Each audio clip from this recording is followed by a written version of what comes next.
افغانستان کے صوبے میں کنڑ میں رات گئے آنے والے شدید زلزلے نے تباہی مچائی اور ابھی تک کی اطلاعات کے مطابق تقریباً 800 سے زائد افراد جاں بحق ہو گئے اور 3000 سے زائد زخمی ہیں۔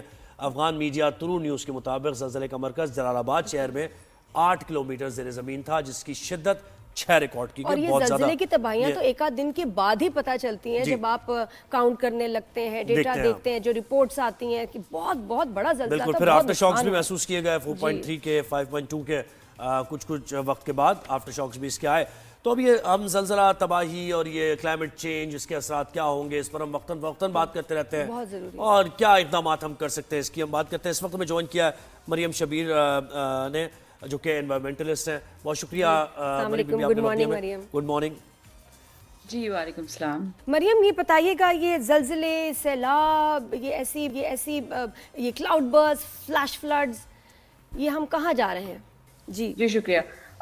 میں بتانا چاہ رہی تھی کہ جو کلائمیٹ چینج اور ارتھ کویک کا میں ذرا کلیئر کرتی چلوں کہ اس کا آپس میں ڈائریکٹ ریلیشن شپ نہیں ہے۔ ارتھ کویک جو آپ کا زلزلہ آتا ہے وہ بالکل ایک نیچرل فینومنا ہے، لیکن جو حالات کچھ اس طرح کے ہوتے ہیں، یعنی کہ کیٹلسٹ کے طور پہ کام کر سکتا ہے کلائمیٹ چینج جب زلزلے آتے ہیں اس کے لیے۔ مثال کے طور پہ اگر آپ کے علاقے میں فلڈنگ زیادہ آئی ہوئی ہے، یا پھر آپ نے ڈیمز بنائے ہوئے ہیں، یا پھر آپ کے سی لیول رائز ہوا ہے، تو اس کی وجہ سے آپ کی جو پلیٹ ٹیکٹونکس ہوتی ہیں ان کی موومنٹ کی وجہ سے آپ کی زمین میں جو ہے وہ زلزلہ آتا ہے، تو اس پہ وہ اثر انداز ہو سکتی ہے۔ گلیشیئر میلٹنگ کی وجہ سے جو ہے وہ آپ کی پلیٹ ٹیکٹونکس پہ پریشر کم ہوتا ہے، تو وہ آپ کے جو شیلو جو زلزلے ہوتے ہیں، جو کہ ابھی افغانستان میں آیا بھی ہے، اس طرح کے آ سکتے ہیں اور وہ زیادہ خطرناک ہوتے ہیں۔ اب جہاں تک بات ہے کہ ہم کس طرف جا رہے ہیں، بہت ہی پریشان کن ہے۔ میں دیکھ رہی تھی کہ اسلام آباد میں بھی جو ہے وہ اربن فلڈنگ جو ہے وہ کافی زیادہ لوگوں کے گھروں میں پانی آیا ہوا ہے۔ آپ کو پنجاب کے دریاؤں کی طرف دیکھیں تو ریورائن فلڈز بھی آپ کو نظر آ رہا ہے، اسپیشلی لاہور اور اس کے جتنے آپ کے گاؤں ہیں۔ اسی طرح سندھ میں پانی آپ کا داخل اب ہو رہا ہے۔ ابھی تھوڑی دیر پہلے خبریں جو ہے وہ میں دیکھ رہی تھی کہ اس میں پھر سے جو ہے وہ انڈیا نے پانی چھوڑا ہے اپنے ایک ڈیم سے، تو مزید آپ کے جو ہے وہ، اور نہ صرف انڈین پنجاب والی سائڈ پہ، پاکستانی پنجاب والی سائڈ پہ بھی کافی زیادہ نقصانات ہو رہے ہیں۔ تو میرا خیال ہے کہ موونگ فارورڈ ہمیں جو ہے وہ فوڈ انسیکیورٹی کے لیے ہمیں تیار رہنا پڑے گا، انفلیشن کے لیے تیار رہنا پڑے گا، کیونکہ آپ کی 23% ملک جو ہے وہ زراعت پر منحصر ہے، اور سیلابوں نے جو تباہیاں کی ہیں اس کے بعد آپ کی مارکیٹ میں آپ کو آٹا اور اس طرح کی جو چیزیں جو زراعت سے ریلیٹڈ ہیں، وہ آپ کو پھل، یہ آپ کو جو ہے وہ کم دیکھنے کو ملیں گی، جس کی وجہ سے آپ کی مہنگائی بہت زیادہ بڑھ جائے گی۔ اور اس کے علاوہ آپ دیکھیں کہ ابھی یہ سیلاب آپ کے ختم ہوں گے تو اس کے بعد آپ کی ایک ایپیڈیمک جو ہے وہ بیماریوں کا جو ہے وہ، اس کے لیے تیار رہنا چاہیے ہماری ہیلتھ منسٹری اور اداروں کو، کیونکہ آپ کا جو پانی ہے اس میں ویسٹ ہے، آپ کا انڈسٹریل ویسٹ ہے، آپ کا ڈومیسٹک ویسٹ ہے، آپ کا ہاسپٹل ویسٹ ہے، لوگوں کو بیماریاں پھیلنے کا خطرہ ہے۔ اور سیوریج لائنز ماشاءاللہ ہماری جو سسٹم ہے وہ کافی خراب ہے، وہ گراؤنڈ واٹر کے ساتھ ویسے ہی مکس آپ کا ہوا رہتا ہے، تو ایسی صورتحال میں مزید ہوگا۔ اس کے علاوہ آپ یہ دیکھیں کہ یہ سیلابوں کا سیزن تھوڑا ختم ہوگا تو پھر اسموک کا سیزن شروع ہو جائے گا۔ لوگ ابھی تک آسمانوں تلے ہیں، ان کو ان کی ڈسپلیسمنٹ جو ہوئی ہے سیلاب کی وجہ سے، ابھی تک ان کو شیلٹرز اس طرح سے جو ہے وہ سب کے سب کو نہیں مل پا رہے، کیونکہ کیپیسٹی سے بہت زیادہ اس دفعہ جو ہے وہ بارشیں ہوئی ہیں، اور ملٹیپل سورسز سے آپ کا پانی جو ہے وہ سنبھلے نہیں پھر رہا۔ آپ کی گلیشیئر میلٹنگ کی وجہ سے آ رہا ہے، آپ کا بھارت چھوڑ رہا ہے وہ والا پانی آپ کے پاس آ رہا ہے، اوپر سے پھر بارشیں آپ کی ہو رہی ہیں، تو ملٹیپل قسم کے فیکٹرز ہیں۔ اور جو روٹ کازز ہم نے آپ کے پروگرام میں کئی دفعہ جو ہے میں نے ڈسکس بھی کیا، آپ کی ڈیفارسٹیشن، پرائیویٹ ہاؤسنگ سوسائٹیز، آپ کی lack of implementation of laws, 78% جو آپ کا ٹمبر مافیا لکڑیاں کاٹ رہا ہے، یہ سارے مریم مجھے بتائیں کہ اب تو ہم کرائسس میں آ گئے ہیں، ظاہر ہے اب آپ کہہ رہی ہیں کہ فوڈ انفلیشن اور یہ ساری، یہ ہمیں بنیادی چیزیں میک شور کرنی پڑیں گی، تو ماحولیات کا تحفظ کہاں کہ پلانٹیشن اور یہ ساری چیزیں، گرین بیلٹس اور یہ وہ، تو بڑا مشکل ہو گیا پھر تو یہ سب کچھ ساتھ لے کے چلنا پڑے گا اب۔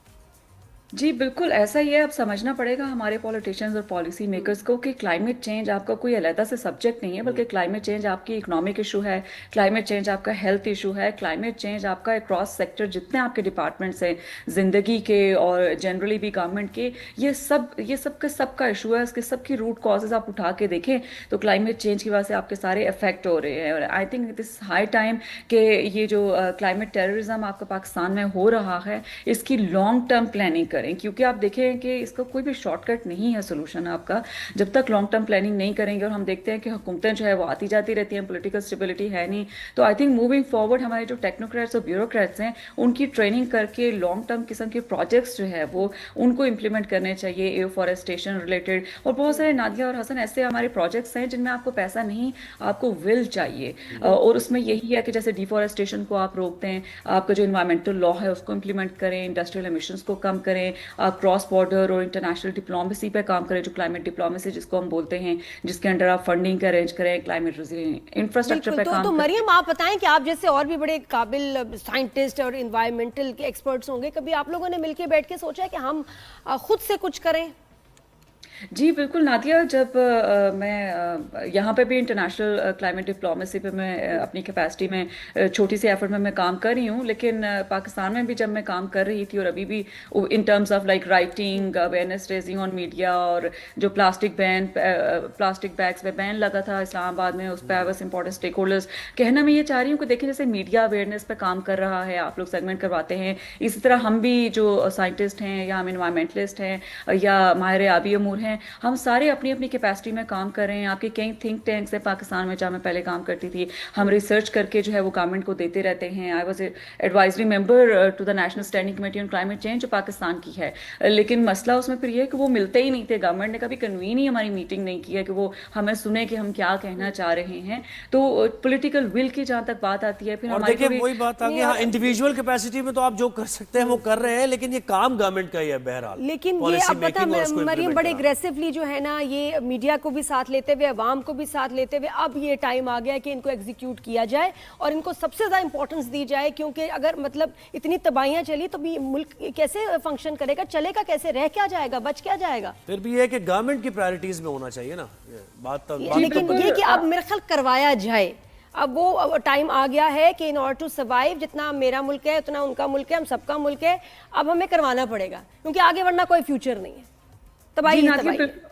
بالکل نادیہ, ہمیں جو ہے وہ ہر اسٹیک ہولڈر کو, جو جتنے بھی ہیں, چاہے ہم انڈیویجول ہیں, چاہے ہم گورنمنٹ ہیں, چاہے پروونشل گورنمنٹ ہے, اپنی اپنی کیپیسٹی میں سب کو اپنا رول پلے کرنا پڑے گا بیفور اٹس ٹو لیٹ. آپ دیکھیں کہ انڈیویجول کیپیسٹی میں ہم کر سکتے ہیں. آپ دیکھیں ایک درخت لگانے میں کتنی ایفرٹ لگتی ہے, کتنا آپ کا ٹائم لگتا ہے. اگر آپ لگائیں تو آپ کا مائکرو کلائمیٹ ریگولیٹ آپ کا اس سے ہوتا ہے. ایک ڈومیسٹک جو آپ کا انڈیجنس یا لوکل درخت, میں آسان الفاظ میں کہوں تو لگانا بڑا ضروری ہے, وہ آپ کے پورے ایکو سسٹم کو سپورٹ کرتا ہے. اسی طرح آپ جو ہے وہ ٹورسٹ اگر ہیں, آپ پاکستان نارتھرن انڈیا کی طرف جا رہے ہیں, آپ پلاسٹک نہ پھینکیں. کراچی کی طرف جا رہے ہیں تو وہاں پہ آپ نہ پھینکیں.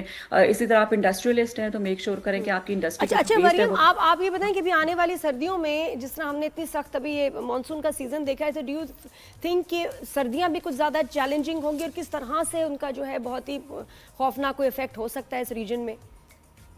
ہارش ویدرز ان ونٹرز, ہاؤس اسپرنگ تو ختم ہی ہو گئی. جی بالکل نادیہ, آپ دیکھیں کہ کلائمیٹ ایب نارملٹیز آپ کو نظر آتی ہیں. آپ دیکھیں پچھلی سردیوں میں آپ کو واٹر اسکیسٹی کا ہم ڈسکس کرے تھے بیٹھ کے, پانی بالکل بارشیں جو ہے وہ نہ ہونے کے برابر تھی, اور خشک سالی کا مسئلہ ہو رہا تھا. لوگوں کے پھر ہیلتھ ایشوز بھی اسی حساب سے ہو رہے تھے بارشیں جب نہیں ہوتی ہیں. آپ کی فوڈ کا مسئلہ بھی جو ہے فرسٹ ٹائم اگانے کا بھی وہی تھا. تو آپ دیکھیں کہ آنے والے وقتوں میں بھی آپ کو سردیوں میں بھی ایکسپیکٹ کرنا چاہیے کہ آپ کو ایب نارمل قسم کا ویدر پیٹرن نظر آئے گا. ہو سکتا ہے کہ کچھ علاقوں میں بہت برف باری ہو جائے, ہو سکتا ہے آپ کو بالکل برف باری دیکھنے کو نہ ملے, ہو سکتا ہے کہ آپ کو بارشیں مزید دیکھنے کو ملے کیونکہ گلیشیئر آپ کی میلٹنگ ہو رہی ہے, اور ہو سکتا ہے کہ آپ کو بالکل بارش دیکھنے کو نہ ملے. اور مریم یہ بتائیے گا کہ یہ اربن جو علاقے ہیں ان کی زیادہ ذمہ داری ہے نا, یہاں زیادہ ہمیں فوکس کرنے کی ضرورت ہے. رورل تو پھر بھی اتنا زیادہ متاثر بھی نہیں ہے, اور اتنا اربن علاقوں کو زیادہ فوکس کرنا پڑے گا جہاں یہ کنکریٹ کے جنگل بن رہے ہیں اور بغیر پالیسی کے. یہ دونوں ہی ہمیں کرنے پڑیں گے, دونوں کو ساتھ لے کے چلنا پڑے گا. آپ دیکھیں اربن میں اگر ہم بات کرتے ہیں پرٹیکولرلی تو ویسٹ مینجمنٹ کا آپ کا ایشو ہے, پرائیویٹ ہاؤسنگ سوسائٹیز آپ کی جو ایکسپینڈ کر رہی ہیں, گرین کور ریموو ہو رہا ہے. لیکن رورل کی طرف اگر آپ دیکھیں تو آپ یہ دیکھیں کہ جیوگرافیکلی ڈیفیکلٹ لوکیشنز ہیں, وہاں پہ ارلی وارننگ سسٹم نہیں پہنچ پاتا. بنیر جیسے علاقوں میں آپ دیکھیں, یا گلگت بلتستان, یہ آپ کے گاؤں والے علاقے ہی آ رہے تھے. تو آپ کو جو ہے وہ جو اکنامک ایکٹیویٹیز آپ کے جو بڑے شہروں میں کنسنٹریٹڈ ہو گئی ہیں نا,